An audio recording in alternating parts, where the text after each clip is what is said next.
Deji, I have no knowledge of any of this. This is truly bizarre.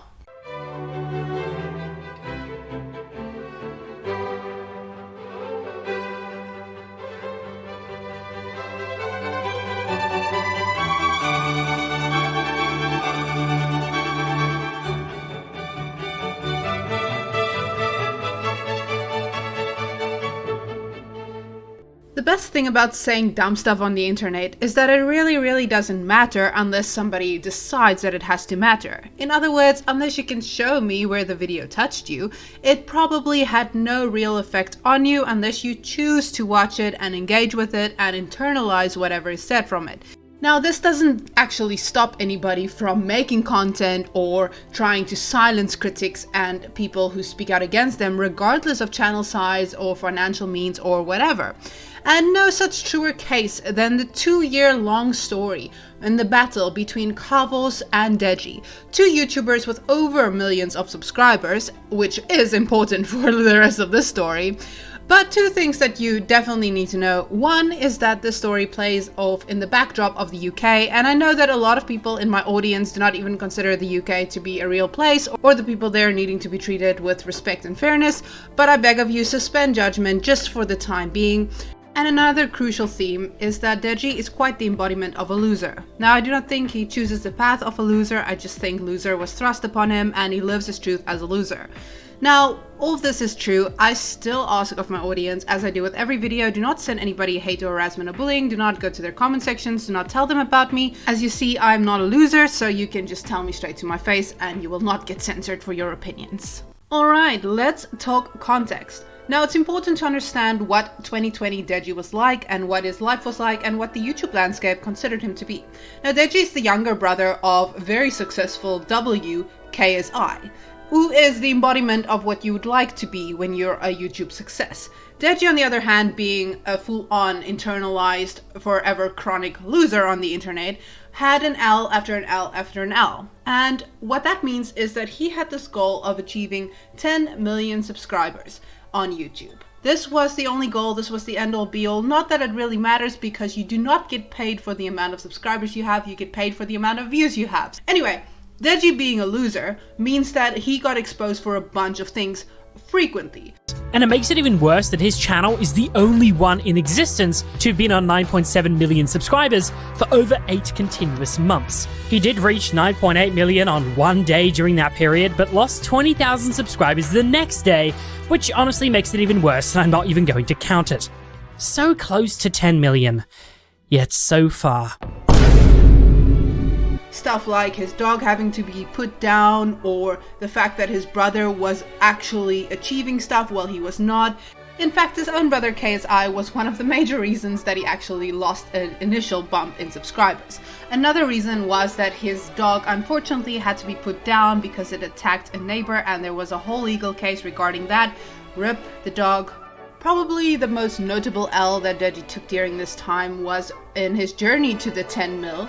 He faked fucking COVID. Hey guys, it's Deji. I'm making this video not to alarm you or worry you, but I'm not sure if I have COVID-19. Deji claims that he has the coronavirus. Out of all of the things he could have done, Deji makes a video with a raspy voice akin to a 12-year-old trying to convince his mother that he's too sick to go to school. This video went down terribly, as people accused him of using the dangerous virus for views and clicks. I'm staying away from my mom and my dad and Dunya, just because that's the best thing. I know that it will take about 7 days for me to feel better if it is COVID, but it's the YouTuber commentator in me. It's the cough and cough now. Beautiful. So well placed, you know? So well placed. Yeah, just... So in April 2020, Deji decided that he wants COVID right now and that'll boost his subscriber account. And so what he did is he dropped a fucking video of him in a raspy ass voice going, "Oh, COVID, I think I have it, guys. I'm so worried for my friends and family." And remember, this was in 2020, so we all still really cared about it. This was very triggering to the people. And the next fucking day, he drops a video with his girlfriend doing skits in a normal voice. So obviously people did not like this and they unsubbed at mass. Now, our boy was hovering around 9.9 millisubs for a while. So obviously this was very, very notable. And curious minds took it upon themselves to dig a little further and find out how many subs he had been losing, you know, because this stood out to us. And then people noticed that actually right before the COVID video dropped, he actually did reach the 10 mil, but this was very, very unusual because we know that for 8 whole months, Deji's subscriber count was stuck at 9.7, hovering only up to 9.9. This was very strange. This was odd. We didn't see how this was possible because, as every YouTuber would tell you, every viewer can also see it, that unless there is a video that hits the algorithm absolutely right, in other words, you can visually see the view count as to which videos make people grow and which do not, or you could see a shout out, a major other bigger YouTuber giving somebody a shout out.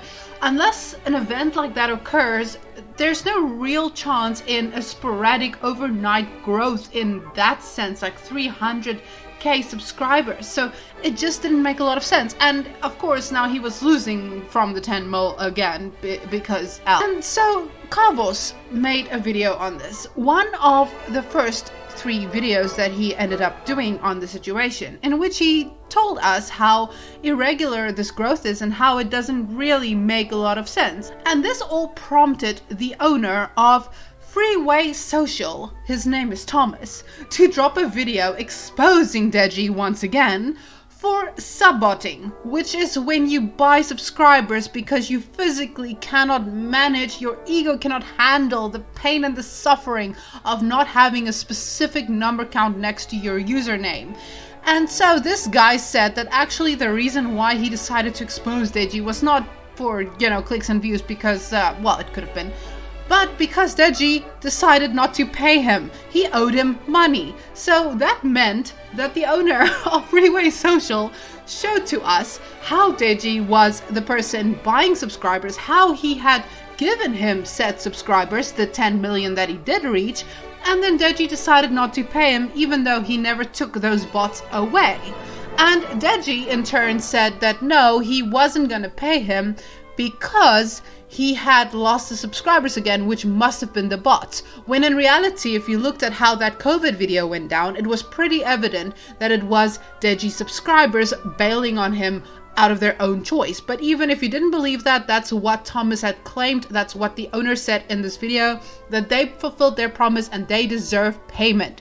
So the next question is why I'm disclosing Deji as freewaysocial.com client. Well, the thing is that, as you may have noticed, Deji started losing YouTube subscribers right after reaching the 10 million mark, and he thought that these were freewaysocial.com subscribers that dropped, and he opened a dispute on PayPal and got the most of his money back. I have explained to him that these were his own subscribers that dropped, but he was still not convinced, and that's why I am creating this video, because he still owes me money. So pay up Deji.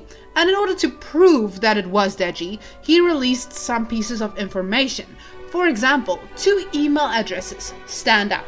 The first one is an email address associated with Deji's mother. The second email is an email very peculiarly associated with a property that Deji himself had registered and owned the year prior. Things get interesting. With just a little bit of digging into UK public company records, people were able to find the name of Deji's real estate business, Protected Shield Limited, where Deji and his parents are listed as company directors. In the list of filings, there was something that stood out though. One of the properties. A property acquired in November of 2019. And that property is Property 22. Yes, ladies and gentlemen, Deji actually owns a Property 22, which would explain the email address used used to purchase the subscribers. The email used to purchase the botted subs, as shown in Freeway Social's video, was the email property22@btinternet.com. Well, people did some digging and found out that the recovery email for that account, that specific account that was probably created just to buy subs, was an email that was linked to Deji's mum, Yinka. It has some characters missing that we don't know for security reasons, but we can clearly identify it says Yinka and it says @comedyshortsgamer. Property 22, and this is all publicly available information. Another crucial piece of information was an IP address that was given by this Freeway Social person, and this was actually the only thing that Deji bothered to respond to in response video that he made, and this was hilarious because Deji had shown the first few digits of his own IP address, claiming that the IP address that the Freeway Social guy provided is not his IP address because that would lead to a whole other place, and Deji does not live there, he does not claim it, and therefore this is just lies and slander. And in retaliation, Kavos got good guy Mudahar to inspect this IP address, who in fact then used this IP address to confirm that the given IP address absolutely belongs to a specific place in Pittsburgh where Deji resides. My IQ level is dumb high, alright? I'm not trying to brag. My IQ level's 189. That is a very high IQ, okay? So he had given us the tools necessary to prove that the subbotting had come from an email address and a place where only Deji could live. In other words, there were two email addresses as well as an IP address confirming that Deji had been responsible for subbotting, which, by the way, is against YouTube terms of service, meaning that you could lose your channel. So of course this isn't exactly something that you would want to admit that you have been caught doing. I have no knowledge of any of this. And of course, remember, he's also now being cancelled for faking COVID, so his real subs are also leaving. So you can say that Deji is down bad, but he's down bad. It's bad. Commentary channel Kavos noticed the small dick energy raging from this walking L of a human being and decided to make 3 exposed videos in which he showed exactly all of the things I just mentioned. He explained in detail what had happened and how it all went down and the reason why Deji is, as we know, the eternal loser. And unfortunately, these 3 videos only lived to tell the tale for a very, very short time until they magically disappeared. I have no knowledge of any of this. This is so bizarre. What happened? Unfortunate answers were provided by Deji's dad in this tweet. We will be speaking to our legal team in the morning regarding Kavos and Keemstar. Their fans are now coming to our house and harassing us. Yes, Deji's dad decided to defend his small dick energy by deciding to get a legal team involved, resulting in the magical disappearance of all of the videos that Kavos, specifically Kavos, had made on Deji. Now, again, remember how I said that they live in this magical place called the UK, which means that the laws are slightly different to what we usually experience in the YouTube sphere of the US law when defamation cases are at play. So an important distinction: in the US, if you want to sue somebody or threaten any liable cases of any kind, then the onus is on the person who claims defamation to prove that there's defamation. In the UK, it's the opposite. If you accuse somebody of defamation, then it is the accused's responsibility to take action to prove that they did not defame you. Now, defamation is very, very difficult to prove with public figures, so usually people tend to steer clear from defamation cases, and even more so, suing people internationally is not only costly and timely, but it's very, very difficult to achieve due to different laws. So, long story short, Kavos and Deji are both in the UK, making it extremely easy to threaten legal action. And therefore, this tweet meant real shit was going down. So basically, Kavos' video went down and he was threatened with a liable case that would amount to the equivalent of £300,000. But No fucking person wants to do that. Kavos, of course, said at the time during an interview that he really wants to defend his videos because he didn't believe that he did anything worthy of defamation. Of course, he also added in his videos that you can't actually prove saboting. You can only use the evidence to speculate what is probably happening, what is probably the case, and what he thought was the truth. But he never said outright it is a fact, and that is important to distinguish. But even if you think that Kavos is completely in the right, that he stood a chance, that he could have totally owned this big brain, small dick energy man from the UK. My IQ level's 189. That is a very high IQ. He could not afford it because it's 300k pounds. Like, holy fucking shit, like YouTubers do not make that. Anyway, inaction was unfortunately no option. So they had to decide to settle outside of court. And the agreement was that Kavos had to pay 10k USD over to Deji, and he had to remove all videos, and he was not allowed to ever speak of the content of those videos, and basically never refer to it again, pretend that it did not happen.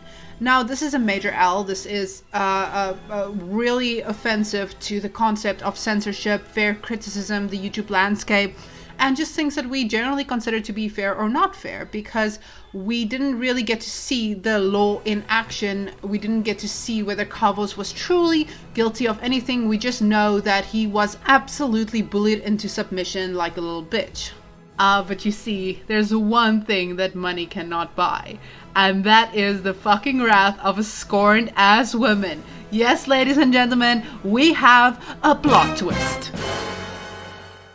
On the 29th of October, we got this drop from Nicholas the Oreo, or Commentaries Token Cartman.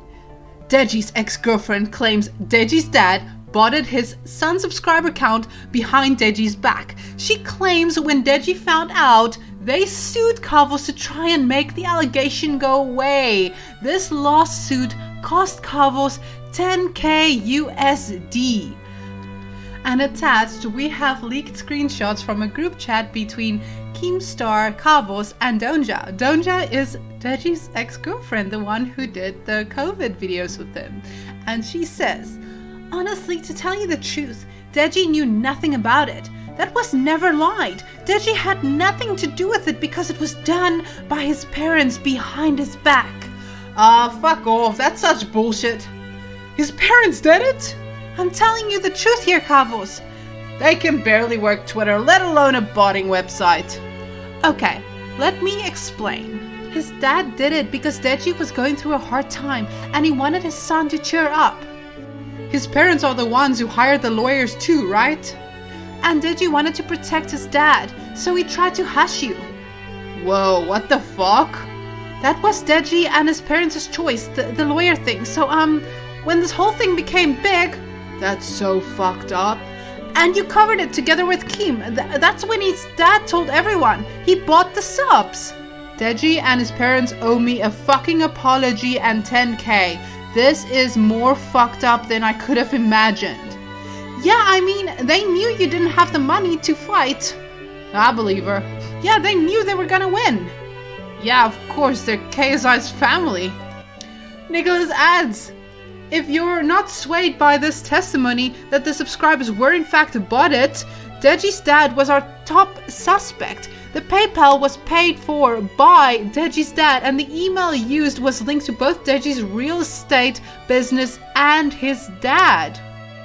In other words, Deji's dad decided that Deji is such a walking talking L, and he's so mopey and deranged and horrible as a person, and he keeps getting cancelled for being such a fucking loser, that him being a good parent needs to step in and make his son look like less of a loser. And the only thing that he's wanted for months and months is to reach that 10 million subscriber goal. And he looked upon his failure of a child and said, don't worry baby, I'll take care of you. And he went and he bought the subs. Didn't tell anybody. But the internet, being slightly smarter than my IQ level's 189, meant that people could verify and check the claims, and that's when they found out that Deji was a part of the subbotting, or at least that his channel had been subbotted. which means that Deji's dad had to come clean to Deji and say, son, you're looking a fool because every single time you open your mouth to defend this, it's untrue. It's entirely untrue. I lied. My bad. I didn't know that people would actually check up on this. Goddamn, give me a break. I'm old and shit. So Deji felt deep embarrassment, probably for the first time in his life. And he decided that he will defend his family's honor and he will continue to lie instead of just admit the truth. And that's when they decided to get the law involved in order to hush Kavos up so that nobody would know and talk about their infamous L so that they can continue to live at a sub 10 milli channel. Yes, the family decided to sue Kavos into submission so that he could be silenced and nobody would have the proof of the subbotting readily available to further dunk on Deji as being a continuous small dick L.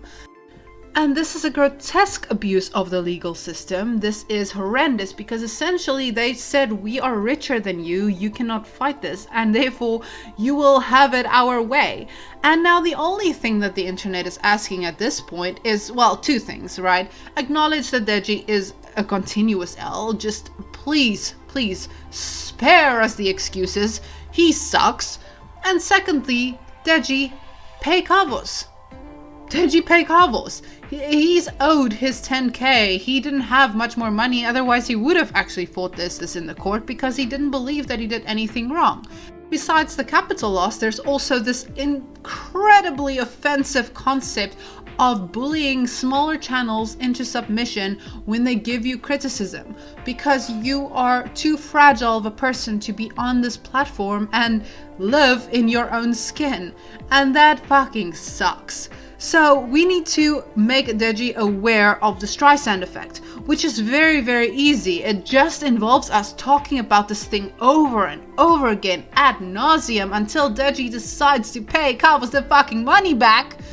And that's about it. Keep talking about it. Hashtag Deji pay Kavos. But yeah, I ain't gonna lie, I do not know much more about this situation. So as always, I'm just a thought with an opinion and I don't know shit about fuck. Bila.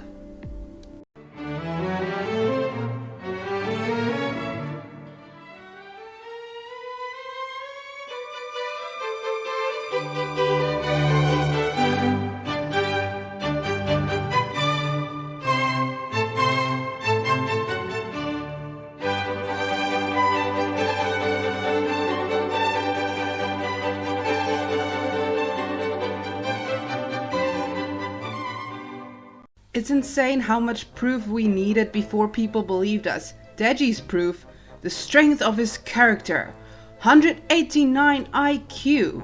Kavos' proof, ex-girlfriend says Deji's dad did it, PayPal transaction done in Deji's dad's name, emailing to Deji's real estate and Deji's dad's Skype.